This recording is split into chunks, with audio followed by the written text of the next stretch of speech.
Hi, welcome to the show. I always wanted to be one of those sort of surfers, and tonight, as you can see, I got the chance. Just a moment. Right. Tonight we're talking about alcohol. Do you know, for instance, alcohol is the single most common factor in death by drowning? Maybe I should tell this guy.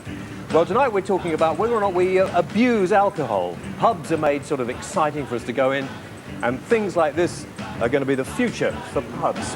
If you have any views on that, if you run a pub, if you think that encouraging young people in is bad, or if you think it's good, give us a call. The number coming up on the screen, 0532 46 1000. Before we go any further, Craig.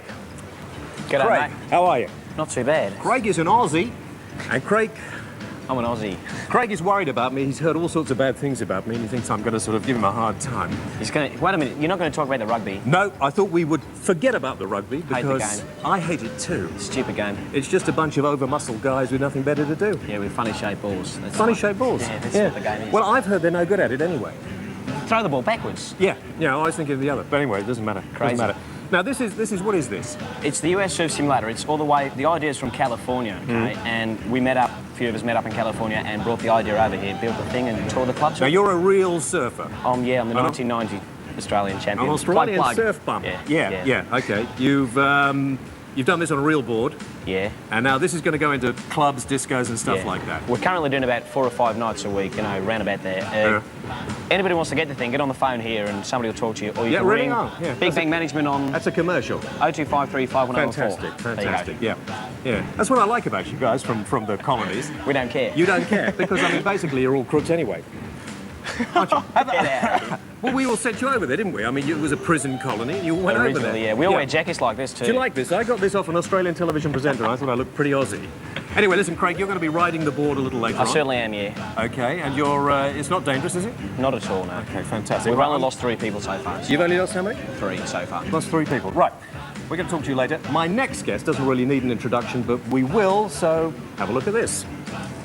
Higgins came into the disciplinary hearing with half a dozen bottles of champagne and said, chaps, now before we listen to this, shall we have a drink? And he brought his pet cat in with him. He said, I've had to bring my cat with me because my neighbour couldn't look after. He had some incredible excuse. And there we are listening to his excuses from some terrible piece of behaviour, drinking his champagne and watching the cat run round and pee on the floor. So, you know, nothing is normal with Higgins. But no, the man was justified. He took it like a man. He'll be back. He won't be back better. I doubt if he'll be back wiser, but he'll just be back. Just be back? You must have learned something anyway, Alex, surely.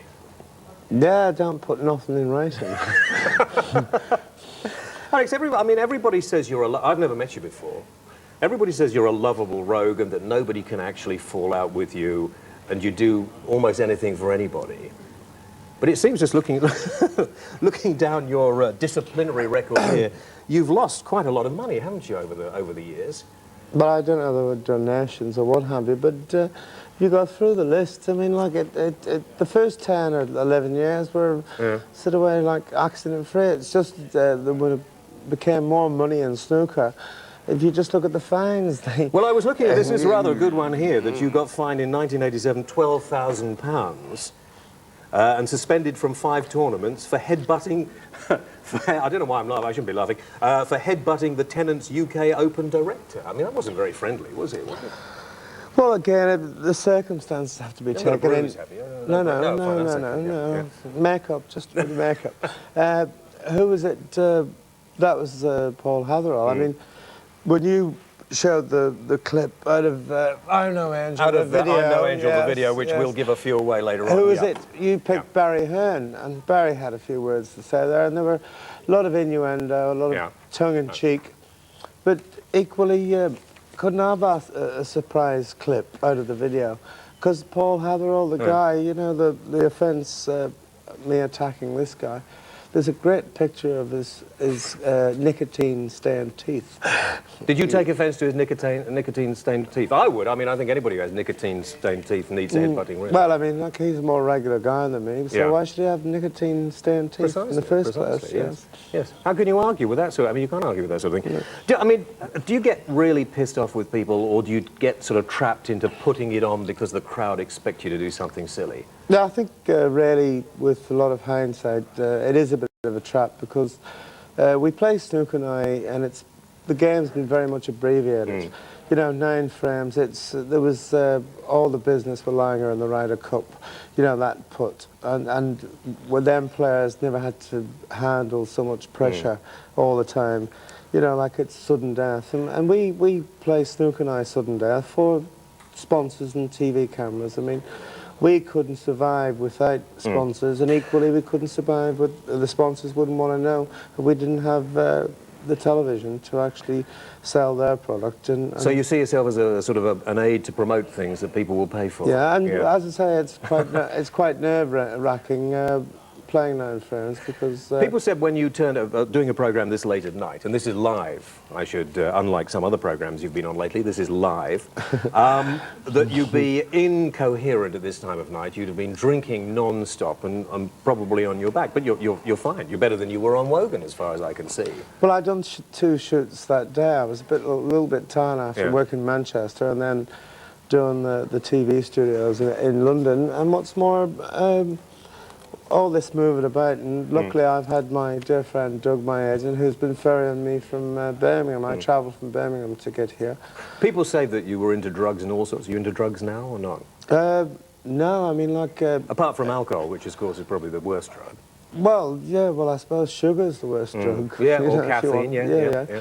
No, ideally, it's just that you get bored in hotels and what have you, and really any good player knows that you have to practice, you know, in your own environment, and you can't do it away from home. We're going to take a few phone calls. Do you mind? Just to punt us out there. You don't mind? OK. Chaz from Bristol. Hi, Chaz. Good evening, James. You're on the air, Chaz? Yeah. Hello. Hi. I just thought I was reckon. I mean, snooker, I mean, it's sort of like to be portrayed as a sort of, they all wear their dinner jackets and things, but I mean, of course, it's really not like that. I mean, I'm a sort of great fan. I played late night at Street Break Snooker Club. Did you get paid for that little plug or not? Well, it was a bit of a plug, wasn't it? But I mean, anyway, Chaz, it's lovely talking to you. I wish we had all night to carry on this conversation, but it would be nice. It would be nice. Thanks anyway for calling. Nigel from Leeds. In fact, Leeds, you could have popped in and said hello, Nigel. Hello. Hi. Hi, James. Yes, your point. My name's Nigel, and I'm a member of our... We know your name is Nigel. OK, never mind. We'll find somebody with a little intelligence before long. I'm sorry about this, Alex. James. We'll carry on, OK? Carry on. Mark from London. Hello, Mark. Yeah. Yes, Mark. Can I speak to Alex, please? Yes, you carry straight on. Alex, do you think you're snooker's answer to Oliver Reed at all? That's interesting. You know Oliver quite well, don't you? I know Oliver quite well, and no, I don't think so, because, like, let's take Oliver at full face value. Like, Ken Russell and people like that don't employ Oliver to make a fool of himself and make a fool of them. So Oliver justifies every penny he earns. I mean, when you and Oliver get together, presumably nobody's sober for a couple of weeks. Is that right? I look after Oliver. You look after Oliver? Yeah, I look after a few people. I tell you, nobody looks after me, but I tend to get on their case. We're going to look after you tonight, Alex. We're going to make sure you're OK and there's no problems, all right? All right, James. OK. Mark, was that it? Well, yeah, I just... Good, OK. Andy from Carlisle. Hello, Andy. Hello. Yes, Andy. Alex, please. Yes, carry on. Well, just like to say, when I'm sober and I'm playing snooker, I play, you know, proper crap air. But if I've had 10 pints of Labatt's down my neck, I play like Ray Reardon there. Really? You sound like a prize Pratt anyway. You sound the sort of person who abuses alcohol, the sort of person I really can't stand. Don't you get fed up with some drunks when they... I mean, because snooker clubs do attract people who drink quite a lot, don't they, really? Don't they sort of get on your nerves after a while? Well, with the popularity of snooker, I mean, you found the country was inundated with snooker clubs opening up in every corner. Everybody was jumping on the snooker bandwagon. But really, before that, it was in the working men's clubs, the conservative clubs, liberal clubs, legions and all that. Do you think you've knackered yourself? I mean, excuse the expression, over the years from the overindulgence and the sort of wild living and stuff. Do you think you're sort of aged before your time or not? No, I don't think the age. When I look back, I think, you know, like in modern day, it's quite common for the word burnout to be used. A lot of things are said about Georgie Best and blah, blah, blah, and what have you. Now, you know George, don't you? I know George quite well. Yeah. I'm flattered to be mentioned in the same breath as George Best. Could you do me a favour? Which camera? Can we have it over this one over here? Could you look in and invite George to appear? He was going to appear on the programme in a couple of weeks' time, but he cancelled because he heard that I roughed everybody up that appeared on the show. I haven't roughed you up, have I? No. No. I mean, just ask him. Come on, because I'd like to defend him. You see. Well, George, you know, I've been here for about 2 hours, and I had like Scotch steak a little bit earlier. I feel quite good. Now, Mr. Whale looks after you. Promise you. Good. So, do the people that you mix up, I can imagine that you get on very well with McEnroe.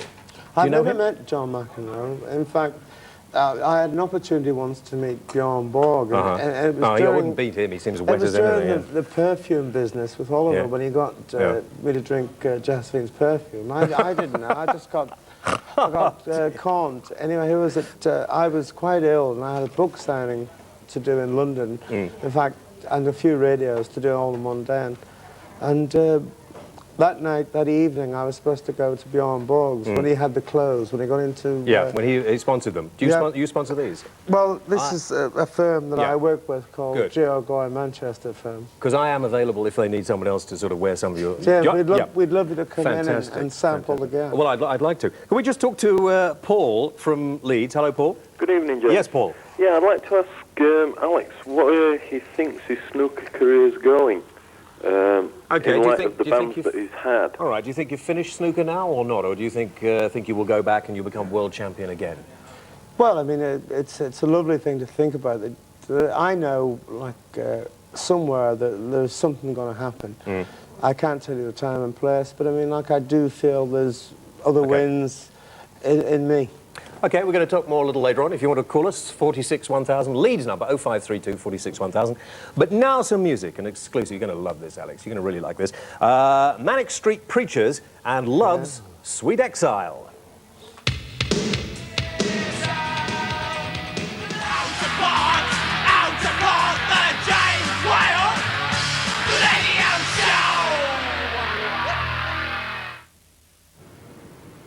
For goodn's sake, look, no, put them away, woman. What do you... What? Oh.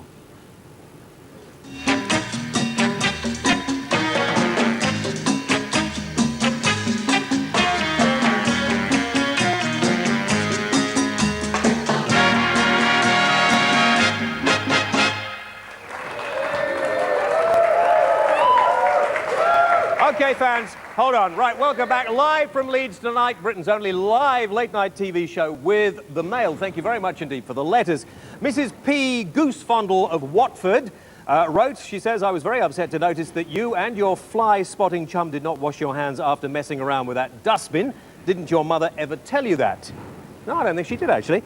Jane and Sarah from Stratford-upon-Avon suggest that we do one of the shows on fetish wear. You know, that sort of thing that you get bondage, rubber, leather and PVC. I thought those were windows. We were going to volunteer to model some of our outfits, but our husbands didn't like the idea. Well, Jane and Sarah, if they change their minds, get in touch and who knows, maybe you could be on the programme. And on last week's show, we got a fantastic response to the Dream Girls. We got hundreds of letters about the Dream Girls. Sickened and, well, there were a couple that weren't so good.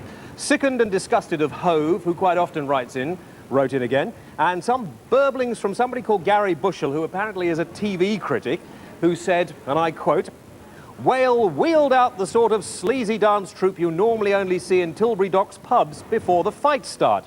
Who were they sponsored by? Crufts? So sad that a TV critic is sort of reduced to hanging around Tilbury Dock pubs. Never mind. Meanwhile, Brian in Essex didn't seem able to control his typewriter as he tried valiantly to get his feelings down on paper, and what a mess you made as well, but we get the general gist of the idea. David Barrington in Manchester simply said he wanted more tits and flesh. Ignorant pillock. And Rod Eyre in Milton Keynes says the Dream Girls were certainly an uplifting experience. Could you get them back for another show? P.S. Any vacancies for cameramen on that particular programme? In fact, the cameraman who was in amongst them is on this camera now. You all right, Colin? Good? Okay, very good. We've had lots of similar letters, so the Dream Girls will be back in around about 3 weeks' time. And finally, Darren Gray in Portsmouth lets us know that he runs the Aussie soap, the Young Doctors Appreciation Society. Would we be interested in doing a feature on them? Absolutely not. Never mind, drop my pen down there. Well, oh, these are the goodies for the competition this week. You may remember last week's competition. We said, write in and tell us what the question is. And, well, a runner-up who wished to remain anonymous because they forgot to put their name on the letter actually, suggested that what a shell suit, was that a shell suit that you squirted out of the can? You may remember that I'm running a campaign to get rid of Britain's shell suits. In fact, we wanted to burn one on the programme this week just to show how inflammable they are. Unfortunately, at those prices, we can't afford it. So if you have an old one, send it in and we'll do it. Ricky Hull in St Helens thought the question should be, why on earth am I entering this competition? That was a good one as well. But by far and away the winner, as judged by the people in the office, and it was the only excitement they had all week, was from Paula Ginger in Glasgow, whose entry was the question, what is the difference between James Whale and Anne Cummings, the last week's 73-year-old nympho?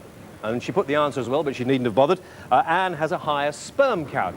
Thank you very much indeed. And you, of course, win all these goodies, which we'll put over there because I haven't got time to show you. That includes the plops, the T-shirt, the condoms, the whole stuff. Very, very tasteful indeed. Now, this week's competition, and you could win Alex's book and Alex's video. Is that okay? Can we give a book and the video away? I think we should do that.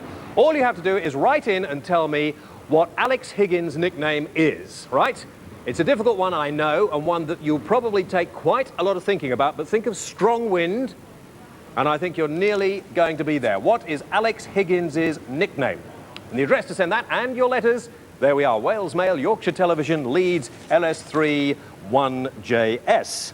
Now, are we ready to carry on?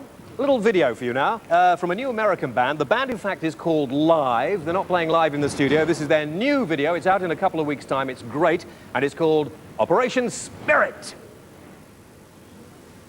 Did you give it up? Yeah, there we are. That was Live and Operation Spirit, which is quite good. I like that. Now, with me is Mike Farrer. Mike is one of 14 guys, well, I don't know if you're, I mean, men and women. That's right. Up and down the country. And your remit, if you like, is to try and make us all drink a little more sensibly. Absolutely. Yeah. Now, I am surprised. First of all, you do drink. Yes, I do. And you don't mind, you like going out and having a good time? Exactly. Yeah, I have a good time drinking, yeah. I mean, we sort of loosely titled this particular programme tonight our Happy Hour, and we have the surfing machine, and you've got this bar fly or something you can stick yourself at walls, and there's a bucking bronco and the karaoke machines, all for, you know, generally a good time. But of course, once you get people into pubs, the idea is to sell them alcohol. Now, we tried to get some breweries to take part, and we got in touch with 12 of the main breweries. They wouldn't come on the programme tonight. We then got in touch with the Portman Group, and Mr. Wyn Stanley very kindly said he would come on the show, but unfortunately he's not so well yesterday, and he can't come on now. And there was nobody else available from the Portman Group to come on and talk about alcohol at all. So are you really going to defend the breweries or not, or do they work? They can't possibly want people to get drunk. I don't think anybody really needs to defend the breweries. The breweries are in an industry where they need to sell alcohol, and as we started off by saying, everybody has a drink. Well, a lot of people have a drink, and most people use it sensibly. For the majority of the people in this country, alcohol is not a problem. It's an entertainment. Unfortunately, there are a few people and a few situations when drinking to excess is not a good idea, like drinking and working, drinking and driving.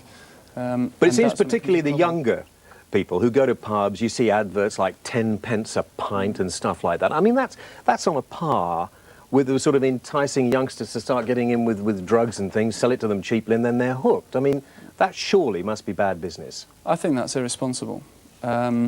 And I don't want to sound a killjoy, and you know, it's quite pleasing for some people to be able to buy their pints for 10 pence. The problem is that very often they're tied to a happy hour, so people drink 10 pints in the hour or something ridiculous like that, which makes them particularly ill, particularly sick, and nobody likes to walk through the toilets. You know, we're talking about vomit at the end of the programme. I find that fascinating, so stay around for that.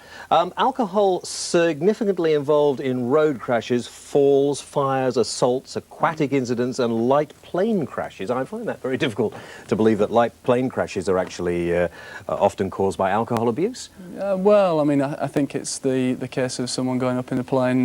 Maybe it takes that to go up in a plane in the first place. I mean, it's difficult, I suppose, if you're flying to get a police plane coming up beside you and get you to step out in midair and be breathalyzed. 1 in 5 men admitted to hospital have alcohol-related problems. Yeah. I mean, even tonight at the local infirmary, you know, the accident emergency department, they'll be inundated with people who've been fighting or in road crashes. Yeah. 800 people a year die in this country through road crashes due to alcohol. I mean, the thing they call joyriding at the moment, which I think joyriding is the wrong term. I think just thieving is a better term. A lot of that is caused by alcohol abuse as well, isn't it? The thing with drinking to excess is it stops you making rational decisions, and maybe those people wouldn't have gone out stealing cars and driving if they hadn't had too much to drink in the first place. Now, you told me earlier, I've forgotten what it was now, but during the hour of this programme, how much will be spent in this country? I mean, this is staggering. £2.2 million per hour is spent on alcohol. £2.2 million per hour, 24 hours a day? That's right. Over the year, averaged out for the year, there's £20 billion a year spent on alcohol. I mean, the government itself will receive some of that back. Something like, in the hour that we're on air, the government will receive back £500,000. Imagine what we could do. Here's an idea. I don't know what you think about this. I mean, we all like a little bit of the alcohol, gets to the brain and makes us feel good. But Steve Cole is on the line. Hello, Steve. Hello. Now, Steve, you run an alcohol-free pub, right? That's right. Do you get anybody in? We've only been open a short while, and it's been going okay. Obviously, right now, and people in Keighley consider us to be some weird religious cult. But it's coming on. We have live entertainment, and it obviously starts off very slowly, but it's coming along. There's a lot of non-alcohol beers and lagers and wines. Do you sell all these? Yeah, everything in the pub is non-alcoholic. So it's not just going in for an orange juice or a lemonade? No, you can have any type of drink in there. Yeah. And now, cocktails. It says that you're appealing to punters up to the age of 26. We have that age group coming in, and they all basically come in. We're not preaching or anything, that type of thing. You know, it's giving people the choice. It's an alternative venue, basically, for young people. What do they say when they come in? Do they taking the mick when they come in there just to sort of look around, or do they enjoy themselves? I tell you what they do. Well, like tonight, say we have exactly the same entertainment, or I think, where we're situated. Better entertainment. We've been paying a lot of money as a non-profit organisation, paying a lot of money out for live bands and etc. And they come in. A lot of the older ones, as we say, come in basically to see the band or whatever. And okay. Do you get money off the breweries or not? No, we don't. You don't get any money off the brewery. Yet the breweries do make quite a lot of non-alcoholic drinks. Yes. Yeah, I think you should get onto the breweries, Steve, and see what they have to say. They should give you some money. Thank you for your call. You interested in that? Very much so, yeah. Okay. Yeah, good idea. Now, these came from the Limelight, which is, it is a Limelight, isn't it? It is, down there in Shaftesbury Avenue, which is a nice place. And these are the only drinks. These are called Testicools. And these are knock you dead, okay? But they are the only drink. This is 20% volume, this little one here, and it's called Purple Passion. And it has a warning as well, which is interesting, and it says on here, this could seriously damage your health somewhere. Where is the warning? I can't see the warning at the moment, but they are the only... what? Got the calls? Yeah, I'll go to calls. If you're going to, let me just take a couple of calls. I'm sorry about this. Yeah, Sam from Leeds, hi. Yeah, hi, James. Yeah, OK, thank you, Sam. You told me they were good. Steve from Bexley Heath. Hello, Steve. Yeah, morning, James. Yes, Steve. I'd like to ask the guest what he thinks about the age for the drinking. OK, good one. Age for the drinking. 18, I think it's reasonable. By 18, most people should be able to handle it. Yeah. Before that, some people it's dodgy. Michael from Southport, hello. Hello, Mr. Well. I'd just like to say, like, my friends and me, we go out drinking on Friday nights. Like, we're only like 14, but we think that the legal limit it should be younger. Let me get this right. You're only 14. Yeah. You're up at sort of 1:35 in the morning. Yeah. You don't think there's anything wrong with going out and drinking? No. That's probably why you sound such a pillock. Go to bed. Sorry about that. You would agree, wouldn't you? Of course you would agree. You would agree. What do you think about drinks, individual drinks, having a kind of health warning on them?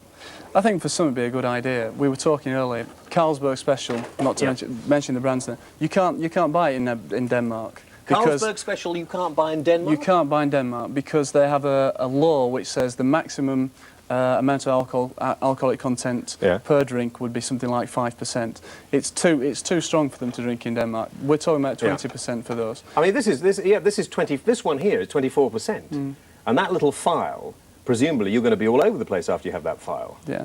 I can't believe it. But I mean, it is good to see, yes, here we are, that it does have a health warning that you shouldn't drink and drive with these. Yeah. I mean, unit labelling is a very good idea. Then people knew exactly what they were getting when they were drinking. OK. Right, we'll come back and talk some more. We'll take some more calls in a few minutes. Thank you, Michael. Now, a little humour. You go into a pub, you go into a club, you go and drink some alcohol, and, of course, you have a comedian. So we thought with the happy hour tonight, we would we do the same thing. He was on the show year and a half ago. Ladies and gentlemen, we present for you now a comic with a difference. Here's Gary Skyner. Whoa! Hi, Jim. Thank you. Thank you.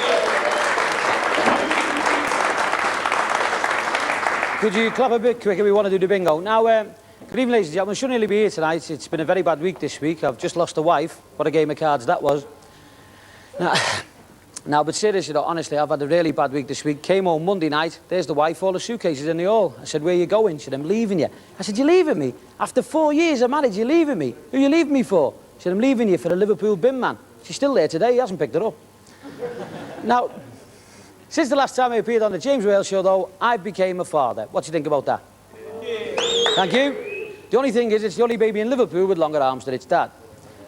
Hey, I said to the wife, what do you think about being pregnant to me? She said, I think it's great. The only thing that worries me, that's two shitty arses I've got to wipe.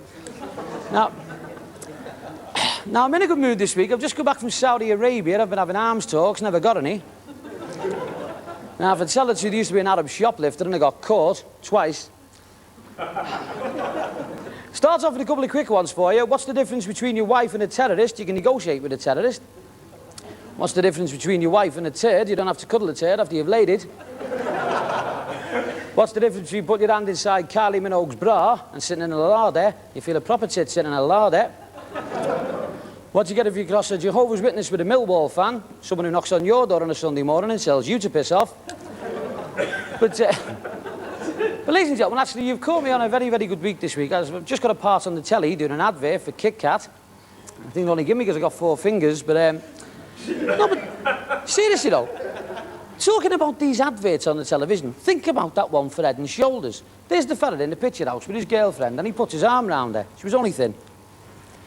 And in a bag, she's got a bottle of Head and Shoulders and he goes, oh, hi, Head and Shoulders? I didn't know you had dandruff. Imagine walking around Quick Save on Monday and there's a fella with a package of Ariel in his trolley. I'm going, oh, hi, Ariel. I didn't know you had skid marks. Ain't thinking it. Seen them 2 girls in the office. One goes, lovely, what have you got on your sandwich? And the other one goes, Philadelphia. And the other one says, that's a big city, no wonder you're a fat cow.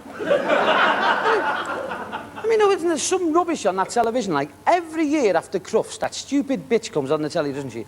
My dog prefers pedigree chum. How the bloody hell does she know? She had the stuff. Has the dog told her personally it likes it? Tell you how much your dog knows about pedigree chum. It spends half an hour licking its ass to get rid of the taste after it's eaten. My favourite programme, though, has got to be Crime Watch. Who watches Crime Watch? What a load of crap. Hey, you've seen them reconstructions. He comes on and goes, our next reconstruction takes place in Manchester on Thursday morning at 9 o'clock. And this transit van comes screaming into the screen. 4 fellas jump out, shotguns, boom, boom. Shots go off. Run into the bank, give us the money or we'll blow your head off. Jump out, jump in the van, kill an old woman, smash into 2 parked cars, hit a police car, drive off at 90, and then that Nick Ross comes back on and goes, this must have jogged somebody's memory somewhere. Well, ladies and gents, it's time for me to love you and leave you, but it'll take me about, what, an hour and 10 minutes to get home to Liverpool, and I'll get home, and when I get upstairs and go to the toilet, it'll take me 3 hours to do what I've got to do. For obvious reasons, and being posh, I'll flush the chain. Now, that normally wakes my little girl up who sleeps in the next room, and she'll go, is that you, Daddy? And I'll go in the room and I'll sit on the end of the bed, you know, and she'll go, where have you been, Daddy? I say, I've been to Yorkshire Television, love, to see James Whale and Alex Higgins. And she'll say, did he like you, Daddy? I say, well, I think so. And she'll go, when you finished, did they all shout and clap for more? So, ladies and gentlemen, not for me. But ladies and gentlemen, if you enjoyed it tonight, if you've enjoyed it, it was Gary Skyner. If you didn't, it was Jimmy Tarbuck. Good night, God bless. Thank you.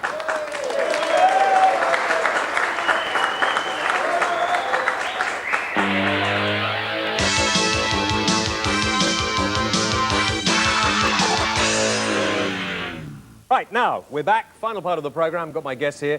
I don't know what's wrong with you, Skyner. What on earth is wrong with you? Alec, you said you packed all this violence in. Look at this. Unbelievable. Really? Do you know what? You see, that's what happens, isn't it, Alex? You know, somebody sees that, they get hold of the wrong end of the stick, and, you know... Yeah. Yes. I just thought of that as well. That was quite funny. I'm the only fella in Liverpool to use a rest on a pool table. Do you know that? Really? Honestly, God, it's true that. Why? Never mind, well, OK. yeah, I mean... Cardiac arrest, no. Oh, man. I was... Gary? Yes, sir. I have to ask you this because everybody at home wants to know, and I want to know as well. How do you have a pee? I mean, because you can't reach it, can you? I'm sorry about this. It's just it occurred to me while you... Yeah. Nature compensates, James. I'm gifted. You see, 9-inch left arm, the skin's got to go somewhere, doesn't it, you see? So... Oh, yeah. Yourself. The wife said to me, I knew you used the thalidomide when you took your underpants off. Sorry, yes, I get yes. I won't ask the other things, but I mean, you manage okay. You don't have to have anybody in there to do the zip-up or anything. Oh, no. I used to when I was about 21 stone, which was in May. I've lost a lot of weight since. You have, actually? Yeah. Yes. Last time I saw you, you were a bit heftier. A bit big. I was borrowing Bernard Manning's underpants for a while, but Bernard's quite a nice guy. Tell me, now, you appear in a lot of ale establishments. Yeah. Do you find that once they've had a few drinks, they're more difficult to control, or more... I mean, does it make your life more difficult when people are drunk or not? There's a borderline, isn't there? You can go on too early, or you can go on too late. Yeah. I'd say round about 9:30 to 9:45 is an ideal time for the comic. And after that, people are absolutely... Rat-arsed, yeah. Yes? Yeah, after 10, 10:05, 10:15, sometimes very... It's just too late.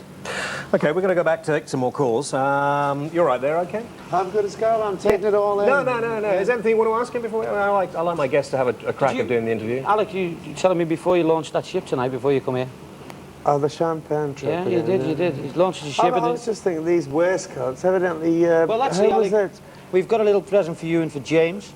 James, you have Did one you rehearse that with the two of you? I mean, did you prompted him like actually, that? Alec launched the ship tonight before he came here, and they were 7 miles out to sea before they let go of the bottles. Colour for you. That's a nice rich colour for me. This is blinding, isn't it? This is wacky, this, Alec. Yes, it's very... Couldn't I give this to a guy that deserves it more than me, like Les Dodd?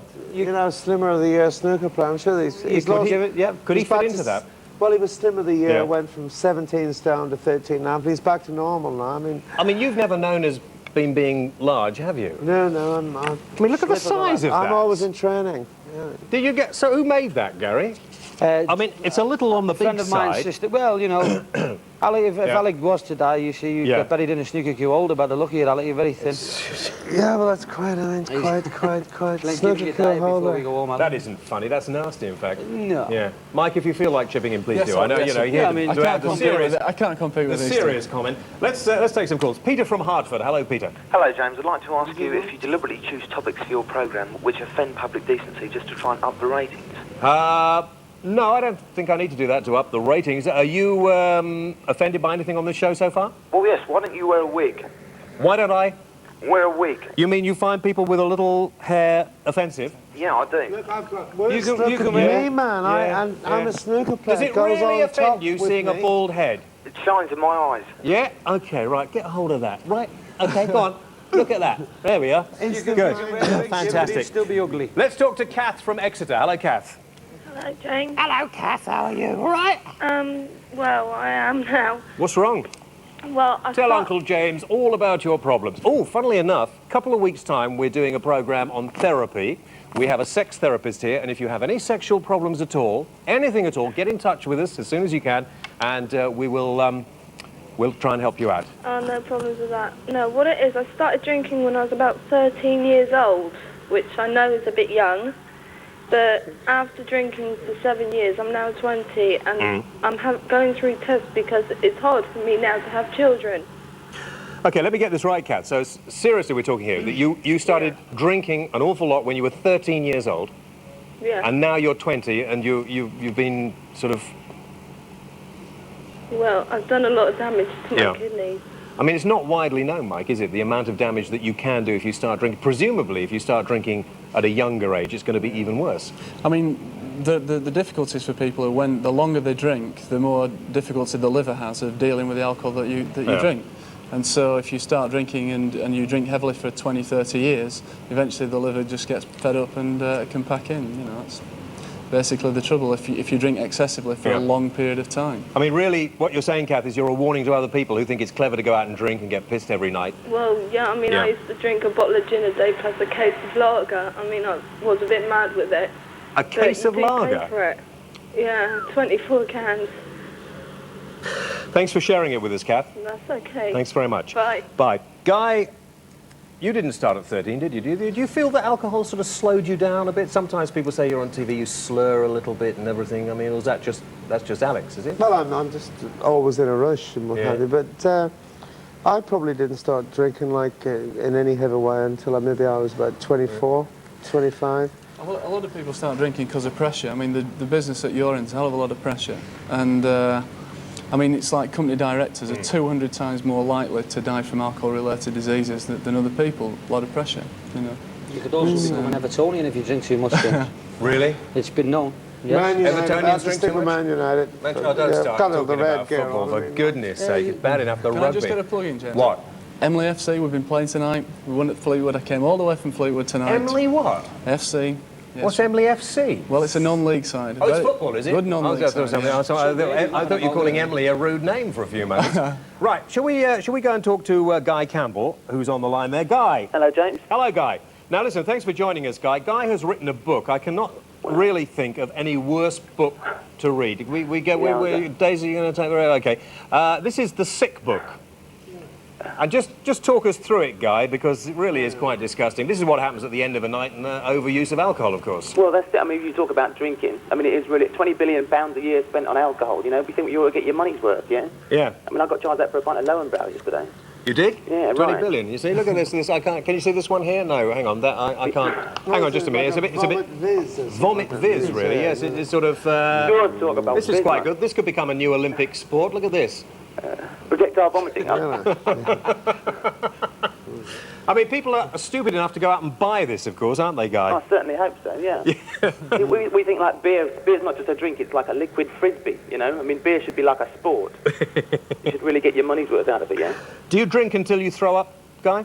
Yeah, you can drink it till you throw up. I mean, we find that there's certain things you can drink to actually, you know, to make it triggers, we call them. I mean, for the sporting chucker. Chanking is the popular name for it. Yeah. As a sport. Yeah, I mean, if you can get a few beers down you, but I mean, that's the laborious way round it, you know. I mean, if you drink just half a pint of neat Ribena, heavily salted, that'll set you off. That's disgusting. Well, that'll get the dog out of the trap. That is disgusting. I mean, this book is called The Sick Book, Sticking Two Fingers Down the Throat of Decency. It's horrible, Guy. Thank you for talking to us about it tonight. I'd like to give you that as a present, actually. Really? Yeah, I'm just going to do a little bit of business now. Follow me around here, OK? Because, you know, Christmas is coming and the goose is getting fat. This is the Whale Christmas tree, all right? Yes. I don't want you to sing anything sort of remotely religious or anything like that. Can we bring the lights down, please? OK. I now turn the Whale Christmas lights on. Round of applause, please. Turn it. That's it. OK. Fantastic. Now, we are officially into the Christmas season before anybody else, and all four of us here are available for the turning on of Christmas lights all over the country. Is that right? We cost a lot. I wasn't listening, James. I was reading you're all on, this sorry. nonsense. I'll carry on. So if you want to get in touch, of course, then we can do the business for you. Dave from Hull. Hello, Dave. Hello, James. Yes, Can Dave. I talk to you on a serious note for a minute? Yes, please. What do you think about the fact that alcohol is basically a drug? And it's legal, and yet we've got lots of drugs like pot and stuff which are illegal. I'll ask Mike in a few moments. It's an interesting question, Dave. My own personal view is, OK, we have a number of ways to abuse our body. One we have is legal, and there's a great debate about cannabis, I know.